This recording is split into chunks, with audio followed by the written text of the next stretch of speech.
Bon, un petit tuto aujourd'hui pour remettre les idées en place à propos des fabrications de cartes postales et de planches avec 3 cartes postales. Bon, alors j'ouvre Photoshop Éléments 2020, mais les autres c'est la même chose. Donc j'ouvre Photoshop et je clique sur éditeur de photos. J'attends un petit moment. Bon, Adobe Photoshop Éléments 2020.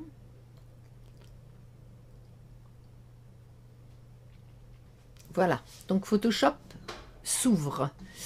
Vous allez enlever, si vous avez ni de collection, vous la supprimez. On n'en aura pas besoin. Alors, je vous recommande ici, sur le bandeau du haut, d'ouvrir Fenêtre, cocher Calque, et Fenêtre, cocher Historique aussi. Comme ça, vous aurez vos calques sur la droite et votre historique. Fait, je vais aller chercher 3 photos. Fichier, ouvrir, des 3 photos avec lesquelles je veux faire des cartes postales. Donc, j'en ouvre une, 2 et 3. Ouvrir. Lorsque vous avez ouvert ces photos, elles se mettent ici en bas. Elles s'affichent en bas. Donc je vais faire Fichier, Nouveau, Fichier vide. Et je vais, dans la fenêtre qui s'ouvre, mettre les tailles des cartes postales que je veux faire. Donc la largeur, ce sera 21 cm. La hauteur, 9,9. La résolution sera de 300 pixels pouces. Le contenu de l'arrière-plan sera blanc, le mode sera couleur RGB. À ce moment-là, je dis OK. Et vous avez une feuille blanche qui s'ouvre. Elle fait donc 21 sur 9,9. Sur ce fond, je vais mettre mes photos. Donc je clique en bas, dans la photo qui s'affiche en bas, un clic gauche, et je fais glisser ma photo sur le fond blanc. Je vous recommande de passer par l'affichage et la grille. Vous avez une grille qui va s'afficher sur votre fond blanc. Et cela va vous permettre de positionner à la main, un peu aléatoirement, mais enfin, à la main, votre carte postale. Donc la carte postale est mise sur votre fond blanc. Vous repassez dans les outils de sélection sur le petit onglet ici, à gauche, pour avoir les poignées qui vont vous permettre ici d'agir sur votre photo. Donc vous allez dans l'angle de votre photo pour la diminuer harmonieusement sans bouger les proportions. Donc vous la positionnez par exemple ici et vous reprenez ici parce que j'ai trop diminué et vous tirez, vous tirez, vous tirez jusqu'à arriver à peu près, voilà. Là, c'est bon. Vous validez à chaque fois. Vous validez. Voilà. Cette photo, je vais vouloir lui mettre un petit, une petite ombre, parce que ça fait pas mal. Vous avez une proposition de style. Ce sont on dirait des cartes qui s'empilent là. Donc vous cliquez dans style et vous allez avoir ici à droite quelque chose qui va s'ouvrir et vous allez avoir plusieurs possibilités, des biseautages, des boutons de verre. Hein. Moi, ce que je veux, c'est une ombre portée. Je clique sur ombre portée. Voilà. Vous avez 8 propositions d'ombre portée. Moi, j'utilise souvent celle-là. Donc, je clique dessus avec un clic gauche de ma souris. Je clique dessus et je fais glisser jusqu'à ma carte postale. J'ai mon ombre. Voilà. Ça, c'est fait. Je vais faire donc un fond à ma carte postale. Donc, je vais repasser sur mes calques. Parce que quand on ouvre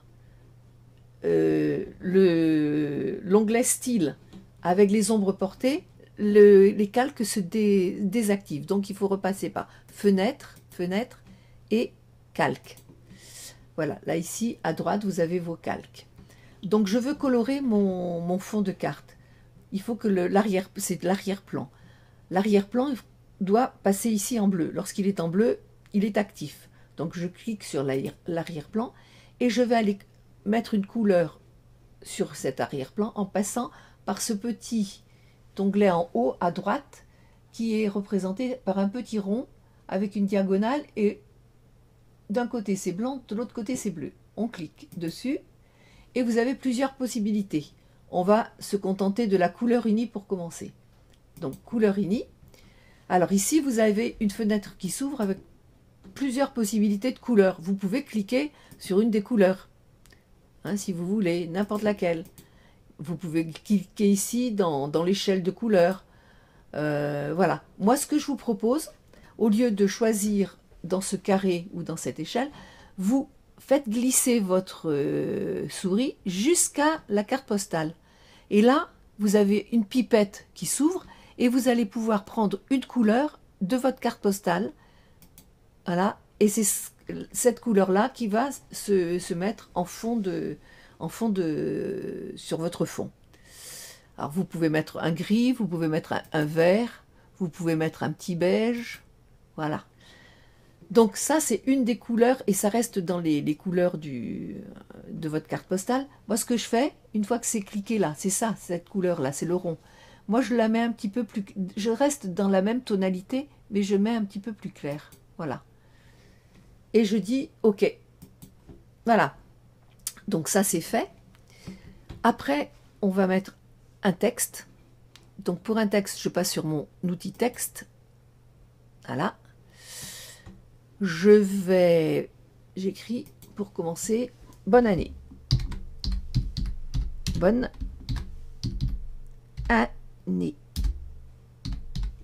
Voilà.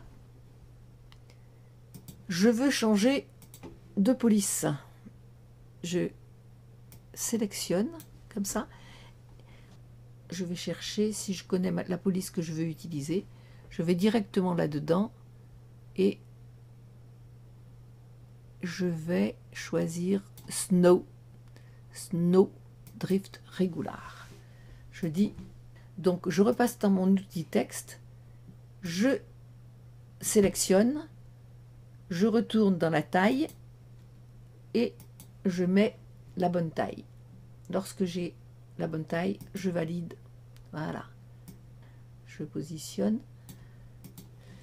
je trouve que mon noir c'est pas très joli, je change de couleur et donc je vais aller prendre comme j'ai fait tout à l'heure, je clique là dans le carré noir ici et je passe avec ma pipette sur la photo pour prendre une couleur qui va correspondre, voilà, et je dis OK. Je n'ai pas surligné, donc c'est pas bon. Là. Là, OK. Valide. Voilà. Voilà, voilà. Et donc, si vous voulez aller un petit peu plus loin et donner un autre aspect à votre texte, vous repassez ici à droite. Vous avez un petit T ici qui apparaît, un onglet qui s'ouvre, déformer le texte, style sans, mais vous voulez du style avec, et vous allez choisir, mettons, je sais pas, une onde, voilà, OK, ou autre chose, voilà. Donc affichage, vous enlevez la grille pour voir ce que ça donne. Ça vous convient, soit cette carte-là, elle vous convient telle qu'elle. Vous n'y toucherez plus.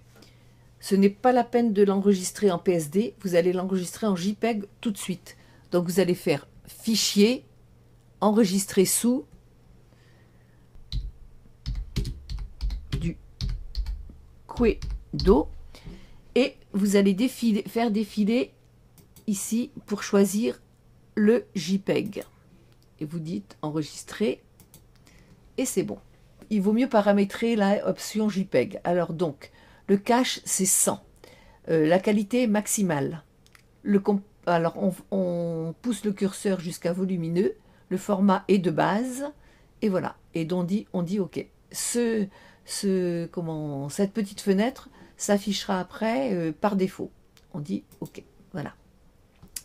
Donc ça, c'est si vous êtes content de votre carte, que vous n'y touchez pas. Si vous voulez y retourner par la suite, au lieu de faire en JPEG, vous allez la garder en PSD. Et cette carte en PSD, vous pourrez l'ouvrir quand vous voudrez pour pouvoir la remodifier. À ce moment-là, donc, vous faites Fichier, Enregistrer sous. Elle s'affiche en PSD, mais vous remarquez étendue Quedo. Étendue Quedo. Et vous la sauvegardez en PSD. Voilà. PSD, étendue Quedo, enregistré.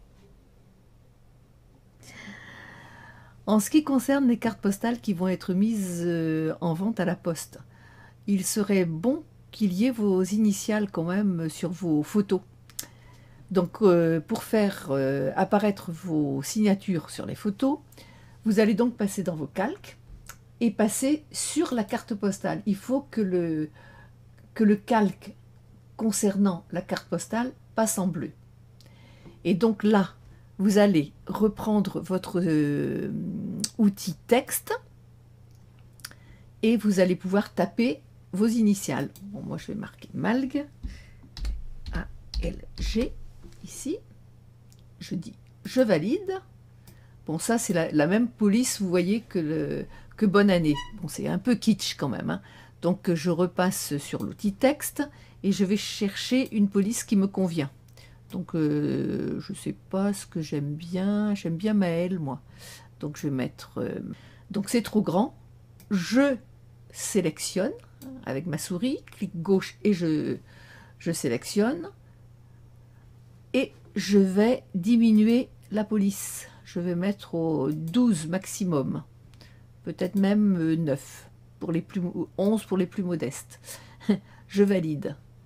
Je trouve que Malg, c'est pas très joli en noir. Donc là, je repasse sur mon petit carré noir, vous savez, à gauche, là, et je vais changer de couleur. Donc je vais prendre une couleur, là, je vais prendre une couleur bleu ciel. Je dis OK. J'ai oublié de sélectionner, donc ça n'est pas passé en bleu clair. Là, je valide, et je dis OK, je valide. C'est en bleu. Je trouve que c'est trop opaque. Donc, en sélectionnant donc ma signature, je repasse ici. Au-dessus des calques, vous avez deux petites fenêtres et il y en a une qui est consacrée à l'opacité. Et donc, vous cliquez sur la petite flèche de l'opacité et vous réglez l'opacité de votre texte. Voilà. Là, ce serait pas mal. Là, je dis OK et c'est bon. Et là, toujours pareil, bah, fichier, enregistrer sous. Comme c'est bon, JPEG, enregistrer et OK. Je regarde, je vérifie, si c'est 100, maximal, volumineux, filet de base, OK. C'est bon. Bon voilà, vous avez fait 3 cartes postales. Donc vos cartes postales, elles ont un fond de couleur, elles ont un intitulé, bonne année ici, elles sont signées. Maintenant, vous voulez mettre ces 3 cartes postales sur une feuille A4. Donc vous faites Fichier, Nouveau, Fichier vide. Et là, vous allez donc mettre les tailles d'un A4. La largeur, ça va être 21 et 29,7. 29,7. Vous vérifiez toujours que c'est bien 300 pixels pouces, les couleurs RGB, le contenu de l'arrière-plan est blanc, et vous dites OK. Donc voilà. Vous allez maintenant mettre vos 3 photos sur cette feuille. Donc vous cliquez sur la première et vous faites glisser sur votre A4. Voilà. Elle s'affiche. Vous prenez la deuxième, vous cliquez et vous mettez sur votre A4. Vous prenez l'autre et vous la mettez sur votre A4. Vous allez vous rendre compte qu'elles sont superposées. Il suffit de cliquer sur le signe là, de le faire glisser jusqu'en haut, de cliquer sur celle-ci et de faire glisser jusqu'en bas. Voilà, vous avez vos 3 cartes postales. C'est bon. Je clique à gauche, à droite plutôt, je mets affichage, j'enlève la grille pour voir ce que ça donne. Voilà. Donc maintenant, vous pouvez faire fichier, enregistrer sous. Vous mettez 3 cartes postales. Vous faites défiler pour arriver jusqu'au JPEG. Vous dites enregistrer. Vous revérifiez ici que le cache est bien coché sur 100, la qualité est maximale, que c'est volumineux et que le format est de base. Et vous dites OK. Et voilà, vos 3 cartes postales sont sur un A4, prêtes à être découpées et à être déposées à la poste. Voilà.